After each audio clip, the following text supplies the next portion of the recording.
Union members, you love America. You don't want this. Use your noodle. Tell me how your unions aren't selling you out.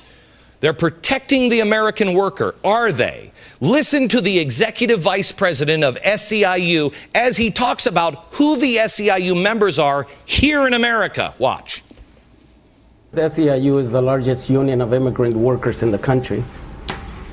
A number of them are undocumented. But let me hasten to add, these are not just Latinos. In our membership are Eastern Europeans, Irish, Polish, Indians, Chinese. The whole world.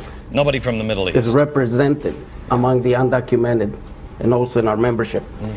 We also represent American-born workers, legal residents. Wow, that's great. They're so open to let everybody, notice never from the Middle East, everybody from the whole world here, undocumented, to take American jobs. How's that working out for you? Explain the logic. There is none. Is this the best America has to offer? You know the answer, and so do I. It is not. We do not need to settle for a convicted felon who had too much time on his hands in prison, so he wrote a manifesto, or for a union thug bent on redistributing America's wealth to the rest of the world.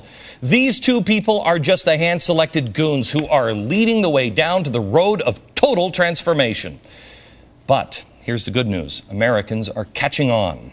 So when Harry Reid pleads his case, like he did just the other day, watch this. All Republicans can come up with is this: slow down, stop everything, let's start over. Do you think you've heard these same excuses before? You're right. When this country belatedly recognized the wrongs of slavery, there were those who dug in their heels and said, slow down. Yeah. It's too early. Let's wait. When we hear this, yeah, whatever. When we hear this stuff, we don't buy it anymore. We, the people, are thinking, hey, when has hurry up and just do it ever been the right strategy for something this big? You go into a car dealership and he says to you, buy it, you got to buy it now. Don't leave the lot, you got to buy it now. Do you buy it? No, only stupid people do. It must be started now, but it won't actually start for 4 years? What? We pay the taxes, but it won't start for 4 years. Wait a minute. Then why don't we have the time to make it right?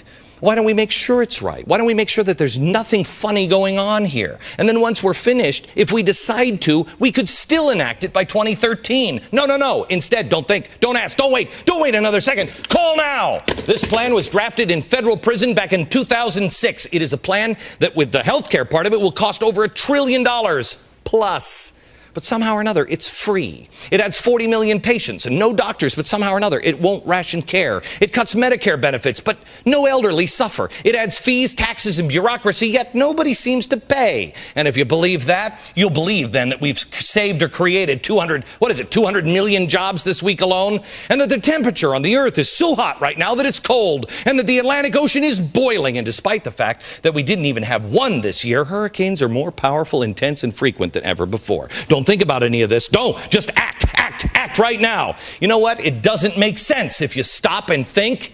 It only makes sense to people who will tell you to fly to the other side of the earth for medical care, but then in the same breath tell people you got to stop flying because the earth has a temperature.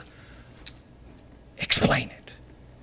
The same people who think that terrorists should be understood and tried in New York courtrooms, but Marines should be tried by the military. That terrorists who mutilate, burn bodies, and hang them from bridges should be believed over our Navy SEALs. Or that you can print all the money you want because hyperinflation would be good. I mean, we could pay off the debt that way, and everybody would have more money in their pockets. We have to keep spending our way out of this debt. Don't think, just do it. Right now, don't think.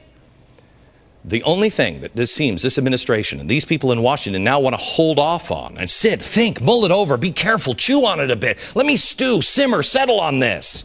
The only thing is getting help to our troops in Afghanistan. Listen to your gut, America. Something is very wrong.